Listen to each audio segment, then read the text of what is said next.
certain temps, nous vous avons parlé des baptêmes, nous vous avons expliqué ce qu'était le baptême. Je ne sais pas ce que vous avez retenu, je ne sais pas ce que vous avez voulu retenir et ce que vous avez rejeté, mais du moins, nous vous avons parlé du baptême et nous n'avons rien caché. Amen.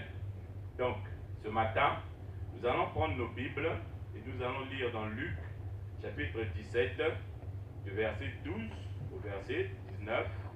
Vous notez, hein?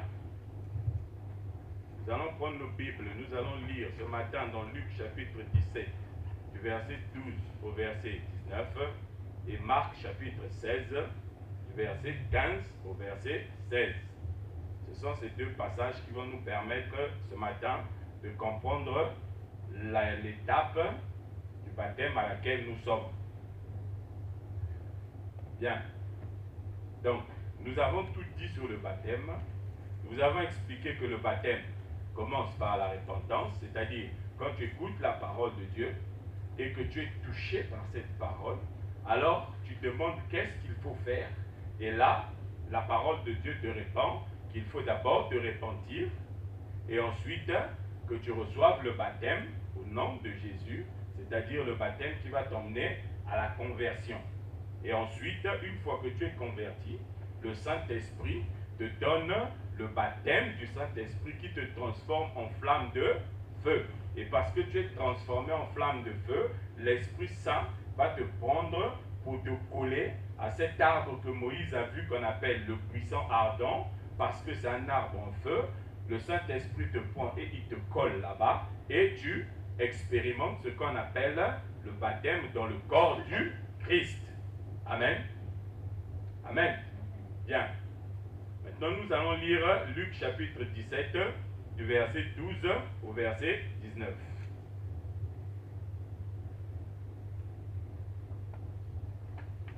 Luc chapitre 17, du verset 12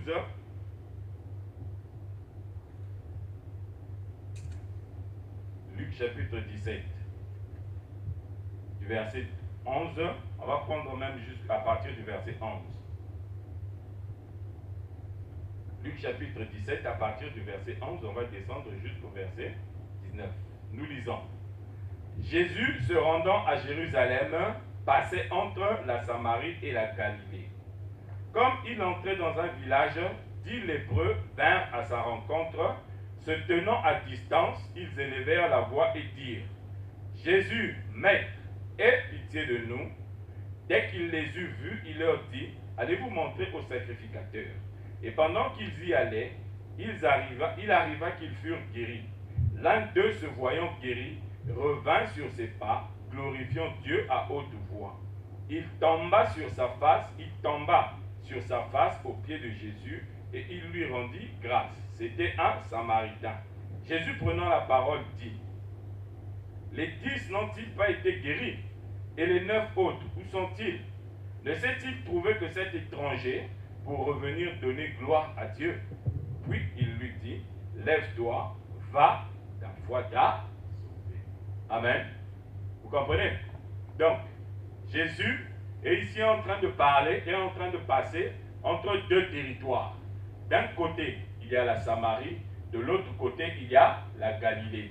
La Samarie, c'est là où sont les Samaritains, qui sont ennemis des gens qui sont en Galilée, qui sont les Juifs. Amen. Et Jésus passe au milieu. Et quand Jésus passe au milieu, 10 personnes apprennent que Jésus arrive. Et parmi ces 10, les 10 vont voir Jésus et elles vont l'appeler Maître. Amen. Vous savez, quand tu appelles quelqu'un Maître, ça veut dire que tu reconnais qu'il est supérieur à toi. Amen. Ça veut dire que c'est quelqu'un qui peut t'apporter quelque chose dans ta vie. Amen. Donc, ces 10-là, ils ont vu en Jésus quelqu'un qui pouvait apporter quelque chose dans leur vie. Mais ce n'est pas quelque chose qu'ils ont rêvé. Ce n'est pas quelque chose qu'ils ont appris à l'école. Mais ils ont eu les témoignages de Jésus qui allait de lieu en lieu. La Bible dit qu'il allait de lieu en lieu et faisait du bien aux hommes. Donc, ils ont eu ce témoignage. Et quand ils se sont retrouvés en face de Jésus, ils ont appelé Maître aie pitié de nous. Alléluia. Et la Bible dit que Jésus leur a dit, allez voir les sacrificateurs. Alléluia. Et ils sont partis, les 10. Mais pendant qu'ils étaient en chemin, tous ont été guéris. Est-ce que vous comprenez? Tous ont été guéris en chemin. À cause de quoi? Grâce à quoi? Grâce à la parole que Jésus a prononcée. Amen. Ils ne sont pas allés voir un médecin pour être guéris. C'est la parole que Jésus a prononcée qui a fait qu'ils ont été guéris. Amen. Et cette parole, Jésus leur a dit, allez avec cette parole devant les sacrificateurs. Alléluia. Mais quand ils sont partis, il y en a un seul qui est revenu vers Jésus. Alléluia. Et à celui-là, Jésus lui a dit quoi? Ta foi a fait quoi? Ta foi t'a sauvé. Alléluia. Amen. Donc, cet homme à qui Jésus a donné la parole pour que la lèpre puisse quitter son corps et qui est revenu vers Jésus, Jésus dit qu'il était comme les 9 qui sont partis, mais qui ne sont pas revenus. Mais lui, il a eu la foi qu'il a sauvé. Alléluia. Amen. Est-ce que vous comprenez? Hein? Bien. Donc, on va partir maintenant dans Marc chapitre 16, du verset 15 au verset 16.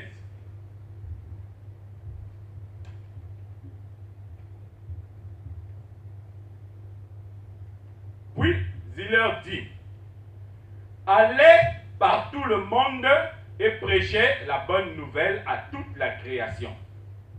Celui qui croira et qui sera baptisé sera... Amen. Non, lisons bien. Lisons bien. Hein? Lisons bien. On nous dit quoi ici là? Celui qui croira et qui sera baptisé sera sauvé. Alléluia. Donc, ce que le lépreux a reçu là-bas, quand il est revenu vers Jésus, c'est ce que Jésus annonce ici à ses disciples quand les gens vont croire. Amen. Il dit, celui qui croira et qui sera baptisé sera sauvé. Or, Jésus là-bas, il a dit qu'au lépreux, ta foi t'a sauvé. Alléluia. Donc, en réalité, celui qui croit et qui est baptisé, c'est le même que celui qui a la foi. Alléluia. Puisque tous les deux, ils expérimentent la même chose. C'est vrai ou c'est faux? Hein? Si on te dit A est égal à B et que B est égal à C, ça veut dire que A est égal à C, vrai ou faux? Hein? Si on vous dit que moi je suis plus grand que, j'ai une plus grande taille que elle, et que elle a une plus grande taille que celle qui est devant, donc ça veut dire que moi, je suis plus grande que celle qui est derrière elle aussi. C'est vrai ou c'est faux? Hein? Donc, le lépreux qui est revenu voir Jésus, il est dans la configuration de celui qui a cru et qui a été baptisé. Alléluia. Donc, vous voyez que entre ces deux passages, ici, le lien c'est quoi? Le lien c'est le baptême. Alléluia. Parce que regardez, qu'est-ce qui se passe? Jésus leur dit, allez vous monter au sacrificateur. C'est qui le sacrificateur? C'est qui les sacrificateurs? Les sacrificateurs étaient ceux qui étaient chargés de travailler pour Dieu au milieu du peuple. Amen.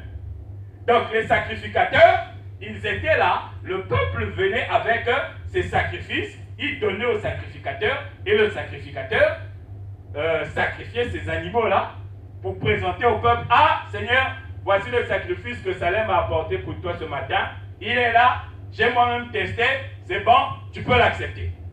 Donc c'était ça l'œuvre du sacrificateur. Donc c'est vers des gens comme ça que Jésus les envoie. Or, la Bible nous dit dans Hébreu, à partir du chapitre 8, quand tu prends le chapitre 8, non, même à partir même du chapitre 6, non, chapitre 7, quand tu prends à partir du chapitre 7, 8, 9 et 10, là on te parle de quelqu'un qui est un sacrificateur qui est au-dessus de tous les sacrificateurs. Pourquoi? Parce que les sacrificateurs, quand tu allais les voir, lui, il fallait d'abord qu'il puisse sacrifier un animal pour ses propres péchés à lui. Amen. Et ensuite, il fallait qu'il sacrifie un animal pour tes péchés à toi. Et ça, il fallait qu'il le fasse tout le temps. Alléluia. Donc, quand Jésus envoie ces gens vers ces sacrificateurs, il les envoie vers des gens qui tout le temps auront besoin qu'ils puissent confirmer, ah oui, là tu es guéri. Ah oui, là tu es guéri. Ah oui, là tu es guéri. Alléluia. Ce qu'ils n'ont pas compris, c'est qu'en réalité, Jésus les envoyait vers le souverain sacrificateur qu'il est lui-même. Alléluia. Le seul qui a compris que celui qui m'a guéri est en réalité le vrai sacrificateur à qui je dois présenter mon offrande, c'est celui que j'ai laissé là-bas. Il est revenu vers Jésus. Ça veut dire qu'il a cru à la parole qu'il avait entendue et qu'il a expérimentée. Alléluia. C'est pourquoi il est revenu vers Jésus. Parce qu'il a vu que le véritable sacrificateur, la Bible nous dit dans Hébreux chapitre 10, que Jésus-Christ est le souverain sacrificateur selon l'ordre de Melchisédek. Alléluia. C'est-à-dire avec Jésus, Jésus n'a pas besoin de présenter un sacrifice pour ses péchés, parce que lui, il est sans péché. La Bible l'appelle l'agneau sans tache. Amen. Donc lui, quand tu viens le voir, lui, il te dit simplement, parce que tu crois en moi, tu es sauvé. Alléluia. Vous voyez, la clé, c'est ça.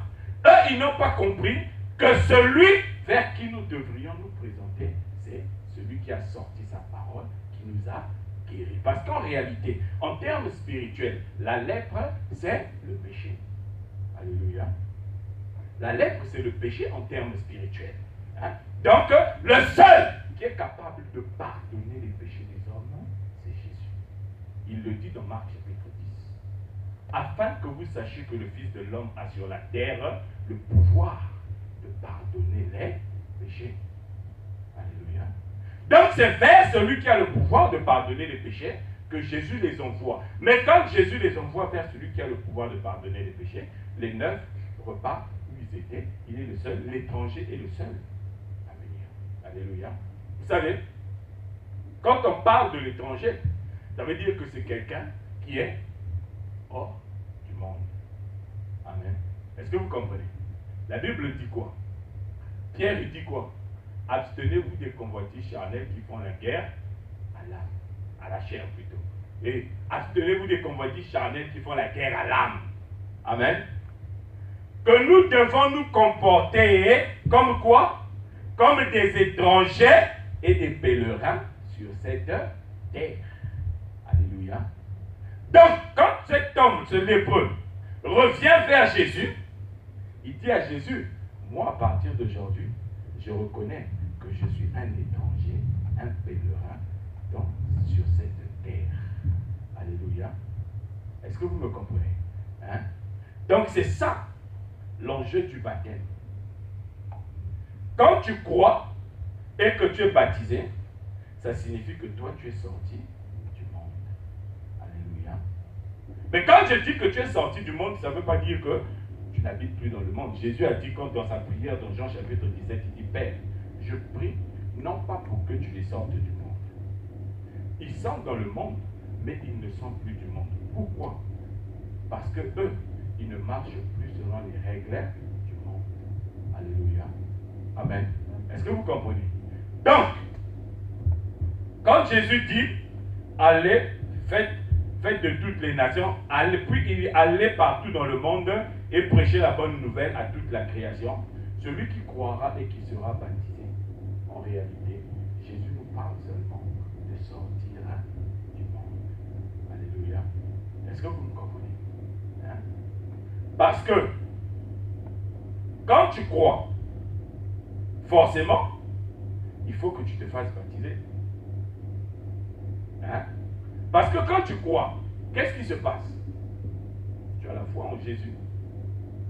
Hein? Quand tu crois, tu as la foi en Jésus. Ça veut dire que tu n'as plus la foi dans les idoles. Vrai ou faux? Ça veut dire que tu n'as plus la foi dans les faux dieux. Amen. Or, quand tu crois en Jésus, ça veut dire que tu as laissé tomber des anciennes pratiques, des anciennes traditions. Et tu es rentré dans une nouvelle vie. Or, ce qui est ancien là, c'était quoi? C'était la vie du monde. Alléluia. Est-ce que vous me comprenez? Maintenant, la deuxième partie va bien nous expliquer ce qui se passe ici. Ensuite, il dit, celui qui croira et qui sera baptisé sera sauvé. Mais celui qui ne croira pas sera comment? Il sera condamné. Alléluia. C'est-à-dire, il sera l'inverse d'être sauvé. Or, quand nous lisons la Bible, qui est-ce qui est condamné? Quand nous lisons la Bible, qui est-ce qui est condamné? Le Saint-Esprit vient pour faire quoi? Hein? Le Saint-Esprit vient pour faire quoi? Quand le Saint-Esprit, quand le Consolateur, le Saint-Esprit viendra, il fera quoi? Il va convaincre quoi? Et pourquoi il va convaincre le monde du péché? Ah, bien aimé, il faut lire vos Bibles. Hein? Parce que le monde est déjà condamné. Alléluia. Hein? Le Saint-Esprit, quand il viendra pour convaincre du péché, de la justice et du royaume de Dieu. Pourquoi du péché? Parce que le monde est déjà condamné. Alléluia. Donc, quand tu ne crois pas, ça veut dire que toi qui es condamné, tu es dans le monde. Alléluia. Tu participes à la même situation que le monde est en train de subir. Est-ce que vous comprenez? Hein? Si vous lisiez au moins vos Bibles, on n'aurait pas eu ce problème-là ce matin. Donc, quand la Bible, quand Jésus dit, celui qui ne croira pas, il est déjà condamné, ça veut dire que celui-là, il n'a même pas besoin de se faire baptiser. S'il se fait baptiser, ça veut dire qu'il est allé simplement prendre une douche ou un bain. Donc, quand tu rentres dans les eaux du baptême, la chose que tu dois retenir dans ta tête, c'est que l'enjeu du baptême, c'est que tu puisses être extirpé du monde. Alléluia. C'est pourquoi on te dit que celui qui croit, il est baptisé. En réalité, c'est pour te montrer que celui qui croit, il est plus dans le monde. Mais celui qui ne croit pas, lui, il est condamné parce qu'il est toujours dans le monde. Alléluia. Moi, je vous avais dit la dernière fois ici que le péché, c'est le fait de ne pas avoir la foi, de ne pas croire en Dieu. Parce que la Bible dit quoi? Jean chapitre 3, verset 16. Car Dieu a donné son Fils unique afin que quiconque croit en lui, il est quoi? Qu'il ait la vie éternelle. Qu'il ne périsse point, mais qu'il ait la vie éternelle. Donc, celui qui ne croit pas, lui, il a quoi? Celui qui ne croit pas, il a quoi? Il a quoi? Il a la mort. Il a l'inverse de la vie. Alléluia. Mais le contraire de la vie, c'est quoi? C'est la mort. Donc, quand tu ne crois pas, tu as l'inverse de la mort. Parce que quand tu crois au Fils, tu as la vie éternelle. Mais quand tu ne crois pas au Fils, tu as le contraire de la vie qui est la mort. Or, la Bible nous dit quoi dans Romains chapitre 3, verset 23? Le salaire du péché, c'est quoi? Bon. Quand je vous dis que quand tu ne crois pas au Fils, ça veut dire que toi tu es dans le péché. Vous doutez. Mais la mort, c'est quoi? C'est l'inverse de la vie. Hein? Et Romain nous dit le salaire du pécheur, c'est quoi? Bien. Donc vous voyez que celui qui ne croit pas, lui, il est dans la condamnation. C'est-à-dire pour lui, c'est la mort. Or, la condamnation, la mort là, c'est réservé pour le monde. Donc le baptême que Jésus nous enseigne, en réalité, c'est un baptême qui nous emmène à quitter le monde. C'est-à-dire à être considéré par le monde comme étant mort. Amen. Si toi tu as été baptisé et que le monde ne t'a jamais considéré comme étant mort ou morte, ça veut dire que toi tu n'as pas la foi en Jésus. Toi tu es encore dans le monde. Tu vis encore selon le monde. Alléluia. Mais si quand tu es sorti des eaux du baptême, tu as réalisé que tu étais en même temps sorti du monde, tout ce qui est dans le monde ne t'intéresse pas. Amen. Et c'est là où nous avons maintenant une difficulté. Certaines personnes qui nous disent que si tu n'es pas baptisé, tu ne peux pas être sauvé. Alléluia. Quand tu n'as pas compris ce que le Seigneur veut donner ici comme message, tu vas commencer à imposer des gens des baptêmes en forcing. Alléluia. Il y en a même qui baptisent des morts. Vous avez entendu parler de ça, non? Hein? Les Mormons. Si tu vas à l'église des Mormons, tu leur dis aujourd'hui, moi je veux être un membre de votre église. Ils vont te dire, bon, est-ce que tu as un grand-père qui est mort sans avoir connu le Seigneur? Tu vas dire, oh, il n'y a pas que mon grand-père. Il y a son père, il y a le père de son père, il y a le père de son père, il y a le père de son père, de son père. Et on te dit, c'est pas grave, nous on va remonter toute la généalogie là, on va les retrouver tous leurs noms et on va te les baptiser. Alléluia. Dans les Mormons, ils baptisent même des gens qui sont morts depuis des siècles. Parce que ces gens qui sont morts là, s'ils n'ont pas le baptême, ils ne peuvent pas être sauvés. Alléluia. Est-ce que vous comprenez? Donc, quand tu n'as pas compris que le baptême, en réalité, l'enjeu du baptême, c'est que tu puisses sortir du monde, tu iras aussi baptiser les morts. Tu vas baptiser les petits-enfants. Or, un petit enfant, comment il sait qu'il est dans le monde? Amen. Comment un petit enfant va savoir qu'il est dans le monde? Alléluia. Vous comprenez? Donc, quand tu n'as pas cette compréhension du baptême là, tu vas te dire, il est écrit ici, frère, celui qui ne croira pas est condamné. Ici, est-ce que vous avez vu, on vous a dit, celui qui ne croira pas et qui ne sera pas baptisé sera condamné. Est-ce que c'est ce qu'on a écrit ici? Hein? On a écrit, celui qui ne croira pas sera condamné. Parce que celui qui ne croit pas, il n'a plus besoin de prouver qu'il est toujours dans le monde. Alléluia. Puisqu'il ne croit pas. Parce que celui qui a besoin de prouver qu'il n'est plus dans le monde, c'est celui qui croit en Jésus. Amen. C'est celui qui montre que moi, pour le monde, je ne vis plus. Et il y a deux façons de sortir du monde, bien-aimé. Il y a deux façons de sortir du monde. Est-ce que vous le savez? Hein? Galates chapitre 6, le verset 14.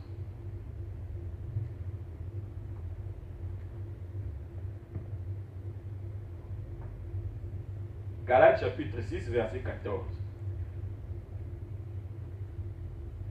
Pour ce qui me concerne, loin de moi la pensée de me glorifier d'autre chose que de la croix de notre Seigneur Jésus-Christ, par qui le monde est crucifié pour moi, comme je suis crucifié pour lui, pour le monde. Alléluia. Est-ce que quelqu'un qui est crucifié, c'est quelqu'un qui vit encore? Est-ce que Jésus, après qu'on l'ait crucifié, il a continué à vivre? Hein? Physiquement, je dis. Hein? Est-ce que quand Jésus l'a crucifié, le militaire romain qui était venu le voir là, il a dit, ah, celui-là, il vit encore, hein? Ah! Ou bien quand les femmes sont venues le ramasser au pied de la croix, ils ont dit, ah, il vit encore, donnez-lui à manger. C'est ce qu'ils ont fait. Celui qui est crucifié, il est mort. Alléluia.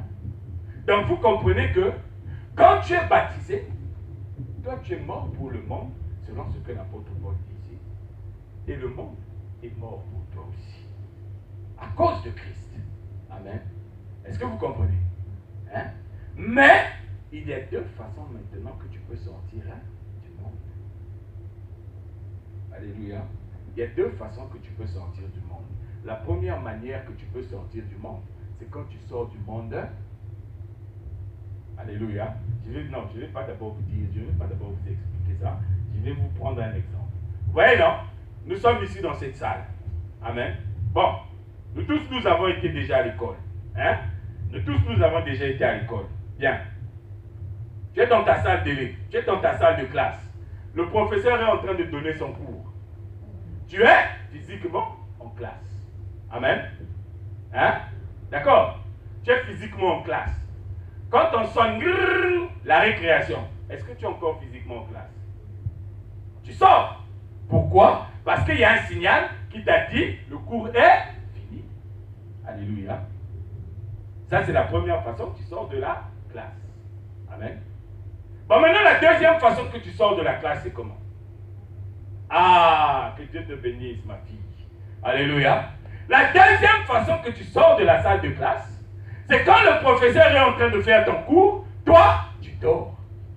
Quand le professeur est en train de faire son cours, toi, tu penses à ton manioc que tu as laissé à la maison. Ah, Salem là, peut-être il va venir à la maison, il va voir mon manioc. Mais le professeur est en train de te parler de l'algèbre, de la géométrie, de la trigonométrie. Toi, au lieu d'écouter le professeur qui te parle, toi, ta tête était déjà à la maison sur Salem qui est allé, qui a ouvert le micro-ondes et qui a découvert le manioc que tu as laissé là-bas. Et ça, c'est en train de te perturber. Alléluia. Vous voyez comment une personne peut sortir d'un endroit de deux façons possibles. Alléluia. Quand tu sors physiquement, ça veut dire que mentalement et physiquement, ce qui est dans cette salle-là ne t'intéresse, ne te concerne plus. Alléluia. Maintenant, quand tu sors spirituellement d'une classe, ça veut dire que ton corps est présent, mais dans tes pensées, ce qui est en train d'être fait là-bas ne t'intéresse plus. Ce n'est plus quelque chose qui est pour toi. Alléluia. Est-ce que vous comprenez? Hein? Donc, il y a deux façons de sortir du monde. La première façon qui te permet de sortir du monde, c'est quand tu sors physiquement du monde. Or, quand tu sors physiquement du monde, et que tu n'as pas eu le temps de te faire baptiser physiquement, ça veut dire que tu n'es pas sauvé. Amen. Ça veut dire que tu n'es pas sauvé. Vrai ou faux? Parce que la Bible dit, celui qui croira et qui sera baptisé, il sera sauvé. Mais toi, comment on sort physiquement du monde? Comment on sort physiquement du monde? Moi, là, aujourd'hui, si je disparaissais du monde, je vais faire comment? Ah! Je vais mourir physiquement. Alléluia. Et si je meurs physiquement, est-ce que je peux encore me faire baptiser? Non. Alléluia. Donc, on nous dit, celui qui croira et qui sera baptisé sera sauvé. Mais or, moi, je suis sorti physiquement du monde. Je n'ai pas eu le temps de me faire baptiser. Ça veut dire que je ne suis pas sauvé. C'est ça ou c'est pas ça? Alléluia. Vous êtes d'accord avec moi que je ne suis pas sauvé, non? Malgré que j'ai cru en Jésus, mais je n'ai pas eu le temps de me faire baptiser, parce que juste au moment où j'ai cru en Jésus, je sors, une voiture, boum, m'écrase et je meurs. Je n'ai pas eu le temps d'être baptisé, donc je ne suis pas sauvé. Ah, là on me dit ici. Ah, là aussi on me dit ici. Est-ce que vous avez des arguments pour m'appuyer ça? Alléluia. Parce que c'est bien beau de dire, si, vous savez, si vous tombez entre les mains des baptistes, hein, vous connaissez les baptistes. Si vous tombez entre les mains des baptistes, le baptiste il te dira, si tu n'as pas de baptême, tu n'es pas sauvé, même si tu crois en Jésus. C'est ce qu'ils vous diront. Les baptistes, c'est ce qu'ils vous diront. Pour eux, une personne ne peut être sauvée que si elle est baptisée. Et quand je dis baptisée, c'est-à-dire plongée dans l'eau. Alléluia. Amen. Est-ce que vous me comprenez? Hein? Donc, et il s'appuie sur ce verset-là. C'est pourquoi l'Esprit a fait exprès de me parler ce matin de Luc chapitre 17. Là, vous voyez un homme qui n'a pas été baptisé physiquement, mais à lui, Jésus lui dit, ta foi t'a sauvé. Mais à celui qui croit et qui est baptisé en même temps, il dit, tu seras aussi sauvé. Alléluia. Alléluia. C'est pourquoi vous devez comprendre que le baptême, ce n'est pas simplement l'acte que tu fais quand tu tombes. L'acte que tu fais quand tu plonges dans l'eau, là, ça, c'est juste pour justifier que tu es vraiment sorti du monde.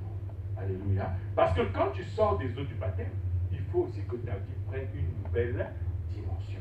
Si avant tu aimais la cigarette, quand tu sors des eaux du baptême, maintenant ton esprit doit t'emmener à rechercher autre chose que la cigarette. Si avant tu aimais la bagarre, quand tu sors des eaux du baptême, ton esprit doit t'emmener maintenant à chercher autre chose que la bagarre. Alléluia. C'est comme ça que tu sors du monde. Amen. Et nous avons dit que la première façon de sortir du monde, c'est quand tu sors physiquement. Or, quand tu sors physiquement, si tu n'as pas eu le temps de te faire baptiser, tu n'es pas sauvé. Par rapport à Marc chapitre 16, verset 15 à 17, 15 à 16. Amen. Amen. Mais moi, je vous dis que si tu as la foi en Jésus et que tu n'as pas eu le temps de te faire baptiser, tu es quand même sauvé. Alléluia. Et puisque vous avez été incapable de me démontrer que si tu as la foi en Jésus et que tu n'as pas eu le temps de te faire baptiser, tu es sauvé, moi je vais vous démontrer que... Luc chapitre 23, du verset 39 au verset 43. Alléluia. Il y en a qui suivent. Béni soit le Seigneur. Luc chapitre 23, du verset 39 au verset 43. Je lis. L'un des malfaiteurs crucifiés l'injuriait, disant, n'es-tu pas le Christ? Sauve-toi toi-même et sauve-nous. Mais l'autre le reprenait et disait, ne crains-tu pas Dieu, toi qui subis la même condamnation? Pour nous, c'est justice, car nous recevons ce que nous avons, ce qu'ont mérité nos crimes. Mais celui-ci n'a rien fait de mal. Alléluia. Celui-ci n'a rien fait de mal. Regardez, avant de lire le verset 43, je vais d'abord m'arrêter ici. Regardez, il y a deux personnes qui sont à la croix avec Jésus. C'est-à-dire deux personnes qui sont en train d'être tuées avec Jésus. Et il y en a une qui dit à Jésus, toi tu dis que tu es le Fils de Dieu. Hein? Tu racontes partout que tu es le Fils de Dieu. C'est le moment maintenant de démontrer que tu es le Fils de Dieu en te sauvant toi-même et en nous sauvant aussi. Alléluia. Donc il est en train de donner les ordres à qui? À Jésus. Sauve-toi et puis sauve-nous aussi. Amen. Donc lui, pour lui, il se dit que là où il est là, c'est normal. C'est pas normal qu'il puisse être là. Alléluia. Pour lui, il se dit que là où il est là, c'est pas normal.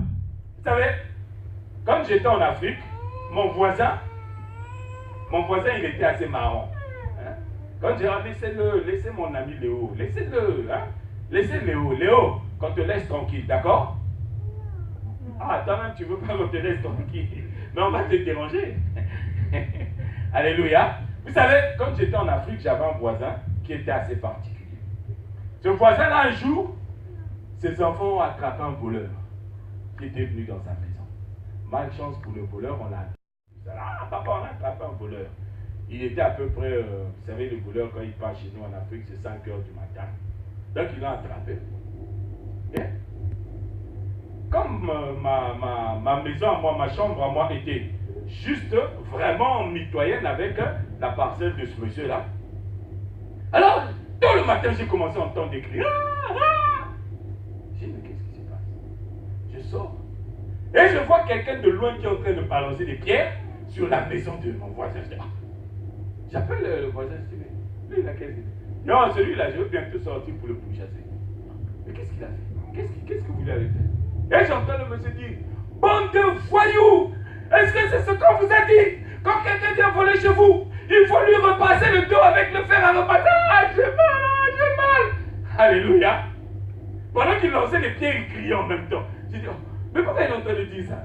Il me dit, lui il est venu ici, on l'a attrapé, il était en train de bouler. Donc papa nous a dit, on l'a attaché et il a pris le fer. Vous savez, le fer à repasser en Afrique, hein? C'est pas le fer à repasser électrique ici, là. Vous connaissez le fer à repasser, on met les charbons, hein? Vous connaissez ça, non?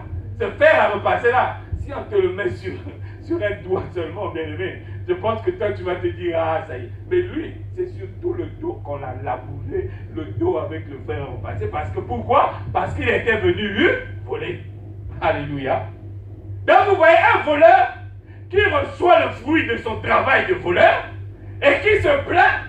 Pourquoi vous me faites ce? que vous m'avez fait? Est-ce que c'est ce qu'on vous a dit? Quand quelqu'un vient voler, il faut le traiter comme ça. Alléluia. Mais toi qui t'as demandé de venir voler? Amen. Est-ce que c'est pas logique? Hein? Donc ce voleur-là sur la croix aussi, ce brigand-là sur la croix, lui aussi c'est pareil. Il dit à Jésus, toi, si tu es le Fils de Dieu, nous, on ne mérite pas d'être ici. Alléluia.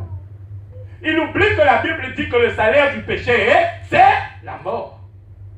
Donc il veut qu'avec son péché, que Jésus-Christ puisse lui donner la vie. Amen. Sans même se repentir de son péché. Il y a des gens comme ça, bien-aimés. On va venir te voir, elle va te dire, ah, pasteur, je veux que tu pries pour moi parce que je veux gagner des millions.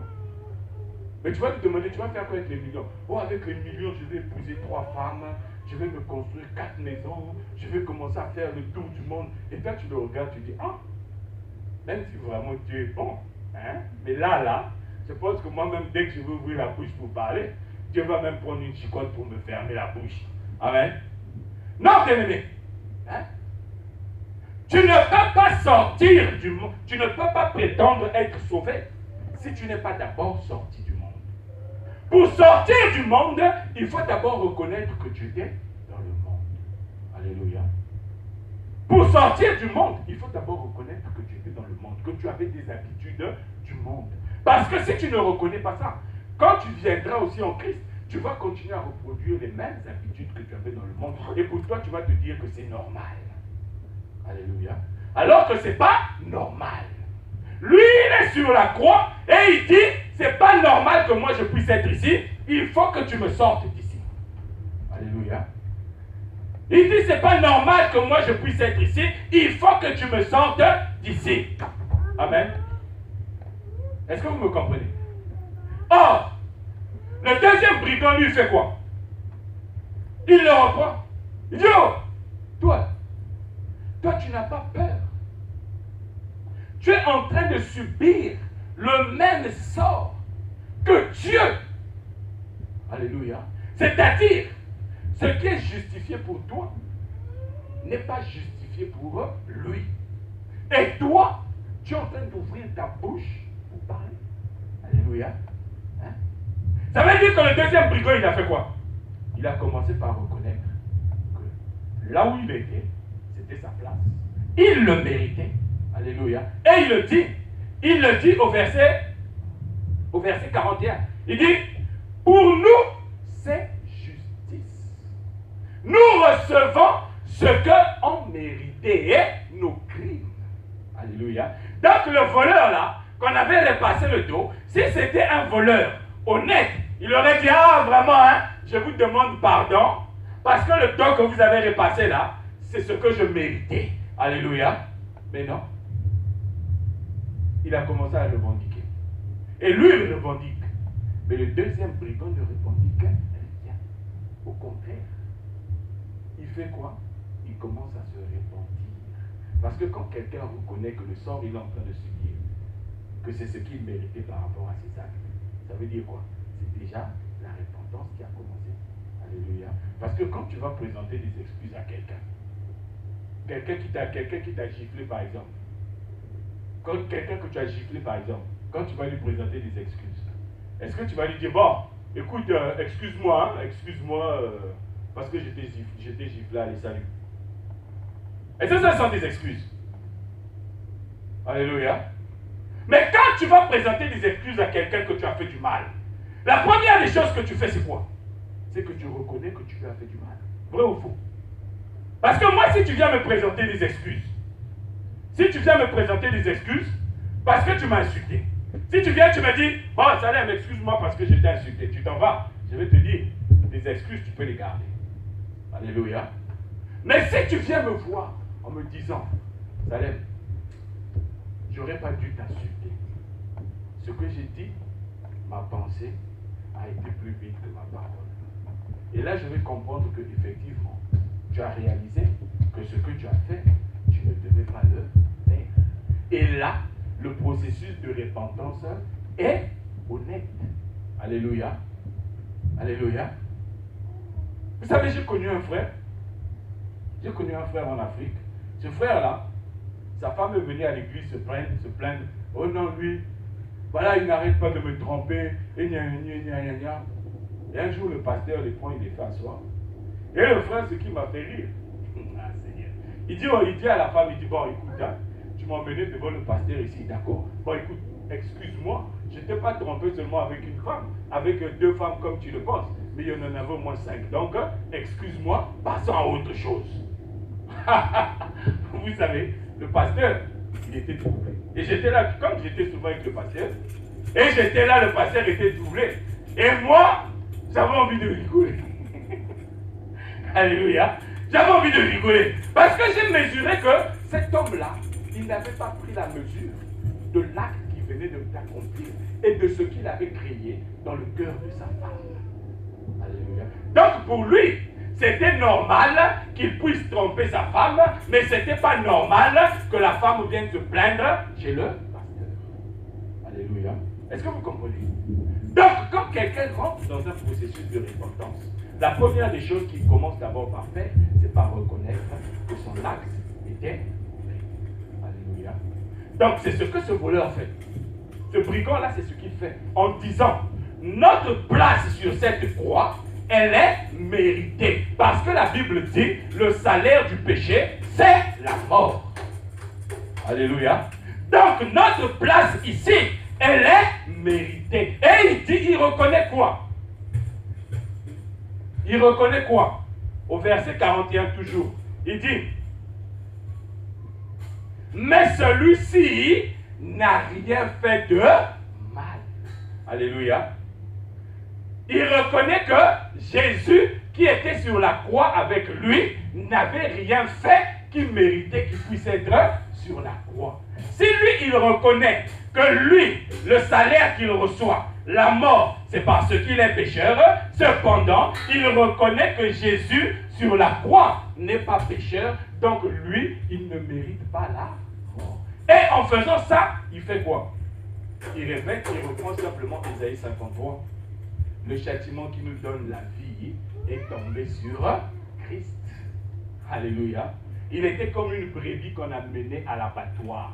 Sans faute, sans tâche. Il n'a point ouvert la bouche pour se justifier. Mais il a accepté le sort qu'on lui a imposé. Et cet homme montre clairement qu'il croit finalement que Jésus-Christ est le Fils de Dieu. Et il dit quoi au verset 42? Et il dit à Jésus, souviens-toi de moi quand tu viendras dans ton règne. Ça veut dire quoi cette parole? Ça veut dire que pour lui, il était sûr que Jésus n'allait pas mourir comme lui il allait mourir. Puisque quelqu'un qui est mort, comment tu vas lui dire de se souvenir de toi? Hein? Alléluia. Comment tu vas dire à une personne qui est morte de se souvenir de toi? Quand tu t'adresses à un mort bien-aimé, je vous avais expliqué ici là que tout ce qui fait intervenir les morts humains dans votre vie, on appelle ça du spiritisme. Alléluia. Quand tu vas sur la tombe avec un verre de vin et que tu commences à parler à ton arrière-grand-père, papy, tu as vu ce qu'ils sont en train de me faire? Papy, souviens-toi, tu es en train de faire du spiritisme. Alléluia. En d'autres termes, tu es en train de te connecter aux démons. Alléluia. Tu es en train de te connecter aux démons. Le seul mort à qui on s'est adressé, parce que lui, il n'est pas mort, il est vivant, c'est Jésus-Christ. Alléluia. C'est pourquoi ce brigand-là sur la croix, il a la possibilité de dire à Jésus, souviens-toi de moi quand tu reviendras dans ton règne, parce qu'il sait que Jésus, si celui-là, il a accepté de subir ce que nous sommes en train de subir, ça veut dire qu'il a confiance en quelque chose qui va le ramener à la vie. Et ce en quoi il a confiance, moi je veux aussi me connecter à ça. Et il lui dit, souviens-toi de moi quand tu reviendras dans ton règne. Alléluia. Le jour où un mort reviendra pour régner, vous allez m'appeler. Si les morts avaient la possibilité de revenir pour régner, Hitler serait revenu dans ce monde-là. Kadhafi serait revenu pour régler son compte à celui que vous connaissez. Vrai ou faux? Hein? Si les morts avaient la possibilité de revenir. Hein? Mais comme les morts n'ont pas la possibilité de revenir, le seul qui est ressuscité, c'est Christ. Alléluia. Vous voyez? Hein? Et Jésus maintenant lui répond au verset 43 pour confirmer. Il dit, Jésus lui répondit, je te le dis, en vérité, aujourd'hui, tu seras avec moi dans le paradis. Alléluia. Vous voyez que cet homme, sans avoir été baptisé, comme nous le dit Marc chapitre 16, Marc chapitre 16 à partir du verset 15, cet homme sans avoir été baptisé, il est déjà là où toi, qui es baptisé, tu n'es pas encore arrivé. Alléluia.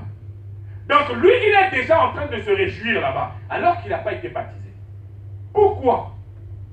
Parce que lui, il est sorti du monde physiquement avec la foi en Christ. Alléluia. Bien-aimé, j'ai un cousin qui est en train de me dire, son papa était mort il n'y a pas longtemps. Il me dit, ah vraiment, mon cousin là, il a un peu des tendances baptistes aussi. Hein? Mais, quand j'ai parlé avec lui, ça l'a rassuré. Il me dit vraiment, papa, j'ai causé avec... Parce que son papa, mon oncle là, c'était un ministre. Donc, vous voyez vous-même les ministres. Hein? Vous savez, les ministres, ils aiment les câlins, non? Hein? Est-ce que toi, tu es déjà allé voir un ministre? Tu dis, oh, monsieur le ministre! Tu vois qu'il va te regarder. D'abord, le ministre, pour l'approcher, il faut passer au moins 5 cordons. Donc, c'est un homme comme ça. Bon, on va lui parler de Christ. Alléluia. Donc, toute la vie de mon oncle, là, c'était une vie faite de tout et de n'importe quoi, mais sauf Christ. Alors, quand il était hospitalisé, son fils l'a appelé. Moi, j'ai encouragé son fils. J'ai dit, écoute, parle de Christ à ton père. Tu ne sais pas. Oh oui, mais bon, si je lui parle de Christ, il n'aura pas la possibilité d'être baptisé. Et le salut, je dis, frère, le salut ne vient pas du baptême, mais le salut vient de la foi en Christ. Alléluia. Le baptême est simplement un symbole que Dieu nous a donné pour nous montrer que quand nous avons la foi, nous sortons du monde pour lui appartenir. Mais quand tu sors brutalement du monde physique avec la foi en Christ, Dieu considère que tu as été baptisé. Alléluia. Dieu considère que tu as été baptisé parce que toi, tu as été sorti du monde. Tu ne participes plus à la vie du monde. La foi en Christ qui est née en toi, tu es rentré avec directement dans le paradis. Alléluia. Et c'est ce que Jésus dit à cet homme. Il lui dit, aujourd'hui, tu seras avec moi parce que physiquement, tu ne participes plus à la vie du monde. Alléluia. C'est ça, bien-aimé, que veut dire le baptême. Quand tu sors physiquement du monde. Amen. Amen. Donc si tu connais quelqu'un qui est à l'hôpital, et que tu te dis, ah, celui-là, il va mourir. On m'a dit qu'il va mourir demain. Ah, vraiment, si je veux lui annoncer Christ et puis qu'il n'est pas baptisé, va lui parler de Christ. Alléluia. Va lui parler de Christ. Quand il donnera son cœur à Jésus, s'il meurt la minute d'après, pour toi, c'est une victoire. Alléluia. Parce que lui, il entendra aussi les paroles que Jésus a dit à ce brigand-là sur la croix. Amen. Est-ce que vous avez compris? Donc quand tu sors physiquement du monde, hein, avec la foi en Jésus-Christ, tu es comme le lépreux qui est revenu à Jésus. Amen. Et là, Jésus te dit, ta foi t'a sauvé. Amen. Bien. Donc vous avez compris comment on peut sortir du monde physiquement. Maintenant, la deuxième façon de sortir du monde, c'est sortir spirituellement. Et là, pour sortir spirituellement du monde, là maintenant, il faut que la parole de Dieu puisse commencer à œuvrer dans ton cœur pour que tu puisses être quelqu'un qui va maintenant t'attacher à la foi en Christ. C'est pourquoi, quand tu veux sortir spirituellement du monde, nous revenons maintenant à Marc chapitre 16 qui dit que celui qui croira et qui sera baptisé sera sauvé. Pourquoi? Parce que toi, physiquement, tu es encore dans le monde. Alléluia.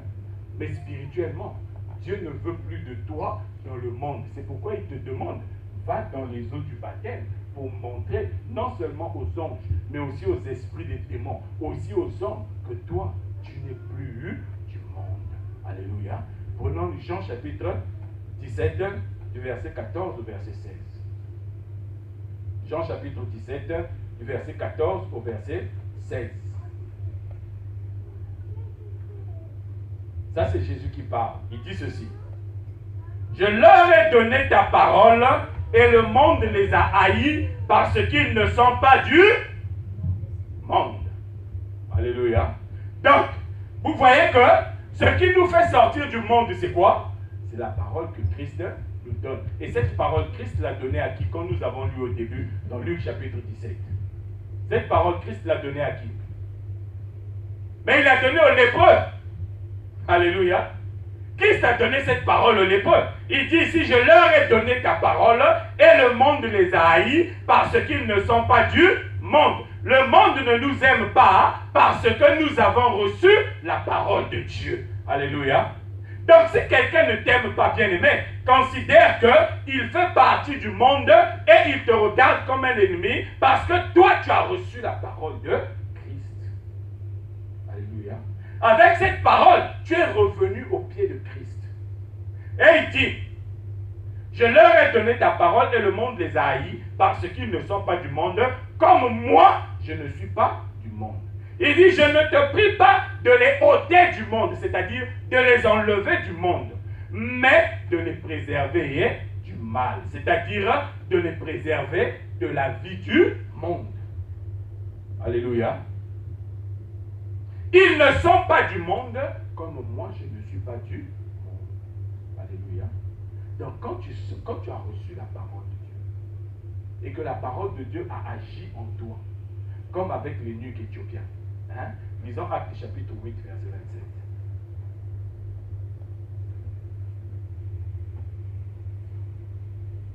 27.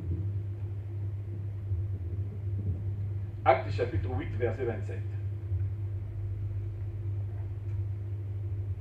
Je vais même prendre à partir du verset 26. On nous dit ceci. Un ange du Seigneur, s'adressant à Philippe, lui dit, lève-toi et va du côté du midi sur le chemin qui descend de Jérusalem à Gaza, celui qui est désert. Il se leva et partit. Et voici un Éthiopien, un eunuque ministre de Candace, reine éthiopienne et surintendant de tous ses trésors, venu à Jérusalem pour adorer, s'en retournait assis sur son char et il lisait le prophète Ésaïe. L'Esprit dit à Philippe, avance et approche-toi de ce char. Philippe accourut et entendit l'Éthiopien qui lisait le prophète Ésaïe. Il lui dit, comprends-tu ce que tu lis? Il répondit, comment le pourrais-je si quelqu'un ne me guide? Et il invita Philippe à monter et à s'asseoir avec lui sur le char. Le passage de l'écriture qu'il lisait était celui-ci. Il était mené comme une brebis à la boucherie, comme un agneau muet devant celui qui le tend. Il n'a point ouvert la bouche. Dans son humiliation, son jugement a été levé. Et sa postérité, qui la dépeindra, car sa vie a été retranchée à la terre. L'eunuque dit à Philippe, je te prie, de qui le prophète parle-t-il? Est-ce de lui-même ou de quelqu'un d'autre? Alors Philippe, ouvrant la bouche et commençant par ce passage, lui annonça la bonne nouvelle de Jésus. Comme ils continuaient leur chemin, ils rencontrèrent de l'eau et l'eunuque dit, voici de l'eau. Qu'est-ce qui empêche que je sois baptisé? Alléluia. Alléluia. Donc vous avez ici un homme qui avait entre ses mains le témoignage de la vie de Christ, mais il ne comprenait pas. Pourquoi? Je vous avais déjà expliqué avec Ésaïe 29 à partir du verset 11 que la révélation, c'est-à-dire le témoignage de la vie de Christ, est comme un livre qu'on donne à un homme qui sait lire, mais qui dit, à un homme qui ne sait pas lire plutôt, mais qui dit, je ne comprends pas ce que je lis. Alléluia. Donc l'eunuque éthiopien était pareil. Il ne comprenait pas ce qu'il lisait. Il lisait, il savait qu'on parlait de quelqu'un qui s'est chargé des péchés des hommes, mais il ne savait pas de qui il s'agissait. Pourquoi? Parce qu'il n'avait pas l'Esprit de Dieu. Or, l'Esprit de Dieu, la Bible dit dans Jean chapitre 14, 15 et 16, que quand le consolateur, l'Esprit de vérité viendra, il viendra faire quoi? Il viendra rendre témoignage de moi, de Jésus. Alléluia. Donc, l'eunuque éthiopien avait besoin du témoignage de Christ pour pouvoir sortir du monde. Et quand il a eu le témoignage de Christ que Philippe lui a donné, que le Saint-Esprit lui a donné par Philippe, il a compris que ma place n'est plus dans le monde. Alléluia. Elle dit, ma place est maintenant en Christ. Qu'est-ce qui empêche maintenant que je puisse être baptisé? Parce que moi, je crois que celui dont tu viens de me parler, c'est celui qui me fait sortir du monde. Alléluia. Est-ce que vous comprenez? Hein? Donc, quand tu sors spirituellement du monde, ça veut dire que toi, tu as écouté la parole de Dieu et tu as été touché par cette parole, comme l'eunuque éthiopien. Et toi, maintenant tu prouves que tu as été touché par cette parole. Alléluia. Je vais vous prendre un exemple. Supposons que vous êtes en train de marcher, vous croisez quelqu'un. Comme maintenant, là, il y a beaucoup de mendiants dans les rues de France. Tu croises quelqu'un qui te dit, ah vraiment, ça fait 3 jours que je n'ai pas mangé. Je ne sais pas si ce soir je vais manger. Mais si vous avez une pièce, est-ce que vous pouvez me dépanner? Si tu es touché par ce que cet homme te dit ou cette femme te dit, si tu considères que ce qu'elle te dit, c'est vraiment la vérité.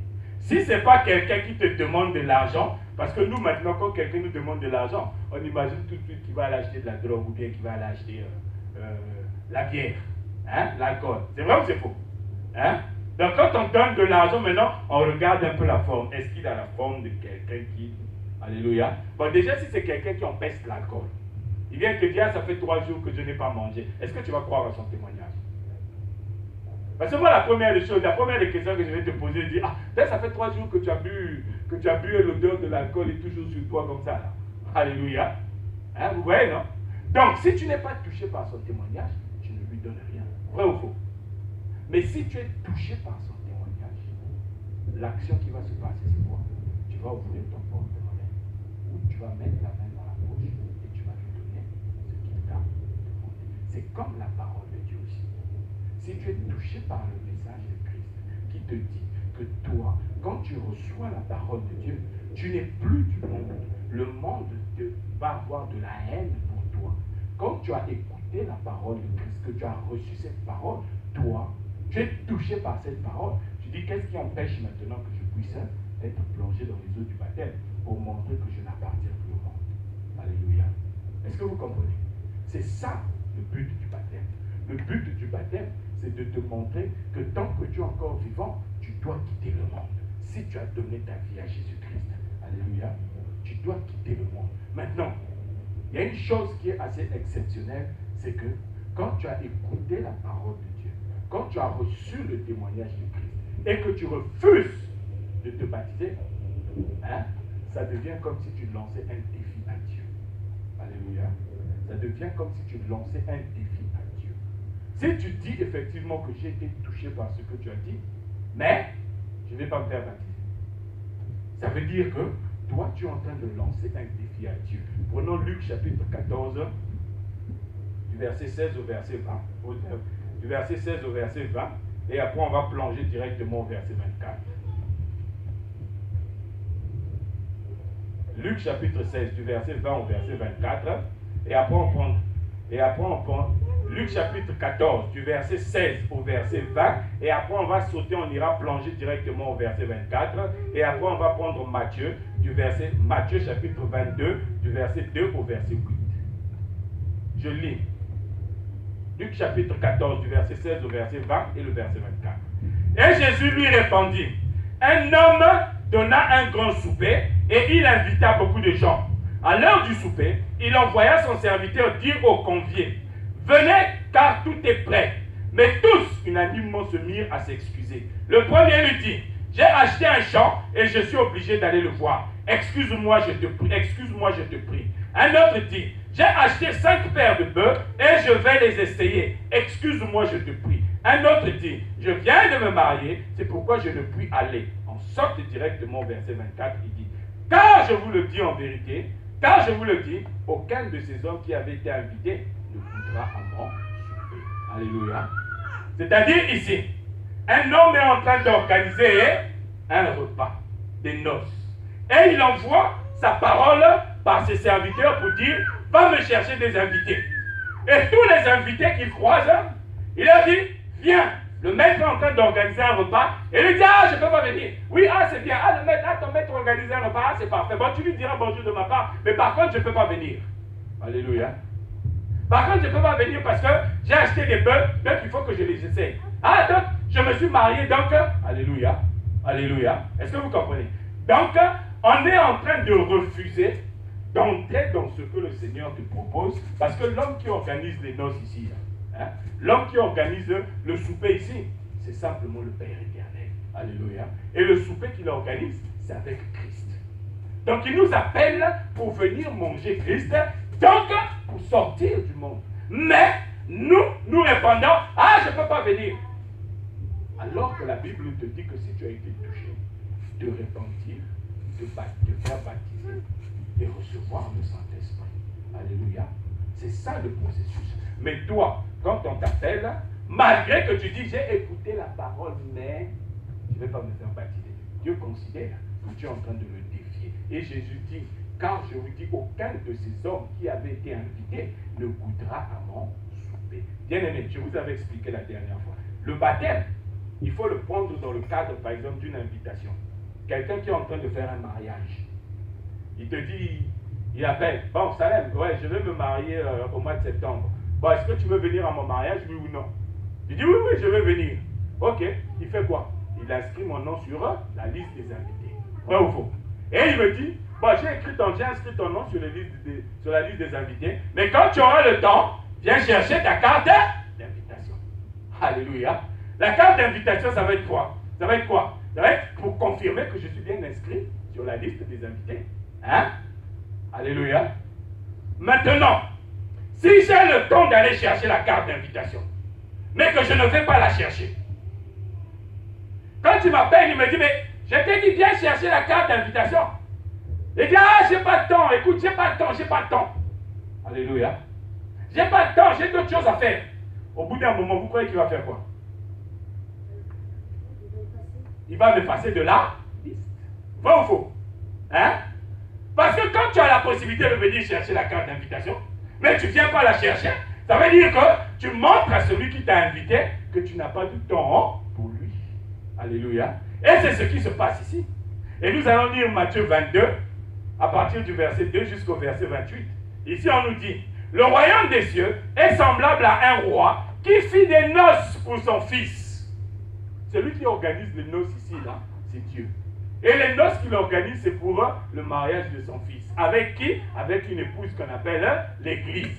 Donc, quand Dieu organise les noces pour son fils, il veut voir des gens qui sont sortis du monde venir assister à ces noces. Et il envoya ses serviteurs appeler ceux qui étaient invités aux noces. Mais ils ne voulurent pas venir.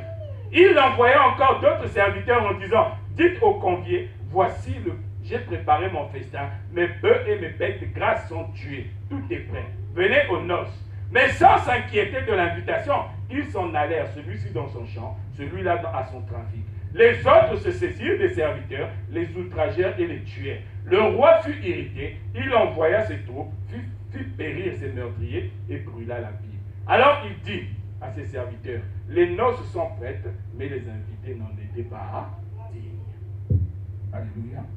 Vous avez compris que comme je vous dis, que quand tu as écouté la parole de Dieu et que tu refuses de sortir du monde, c'est-à-dire tu refuses d'entrer dans les eaux du baptême, ça veut dire que toi, Dieu te juge que tu es un invité qui n'est pas digne. Le Seigneur a inscrit ton nom dans la liste des invités. Il te dit, pour l'instant tu as le temps, viens chercher la carte d'invitation. Toi tu lui dis, je n'ai pas de temps, tu gardes ta carte d'invitation. Alléluia. Et Dieu, au bout d'un moment, il fera que tu n'es pas digne de recevoir cette invitation. Il va la déchirer et ton nom va être effacé de la liste des invités parce que tu ne veux pas entrer dans les eaux du baptême. Alléluia. Parce que tu ne veux pas sortir du monde. Toi, tu aimes la vie du monde. Alléluia. La Bible dit, si tu crois, si tu es baptisé, tu es sauvé. Mais si tu crois et que tu ne veux pas être baptisé, en réalité, c'est un défi que tu lances à Dieu. Alléluia. C'est un défi que tu lances à Dieu. Parce que toi, tu ne veux pas quitter le monde. Tu ne veux pas être greffé au puissant ardent. Tu ne veux pas être greffé à cet arbre qui reçoit la nourriture de celui qui est le sceptre, le tronc principal, Jésus-Christ. Toi, tu veux continuer avec tes petits trafics dans le monde. Toi, tu veux continuer avec ta vie dans le monde. Mais la Bible te dit que tu es un invité qui est jugé indigne de l'invitation. Amen. Amen. Amen. Donc, quand tu as écouté la parole de Dieu et que ton cœur ne t'a pas convaincu de sortir du monde, ça veut dire que toi, tu es encore bien ancré, bien assis, bien assise dans le monde. Et le Seigneur désire que les choses ne puissent pas être comme ça pour toi ce matin. Alléluia.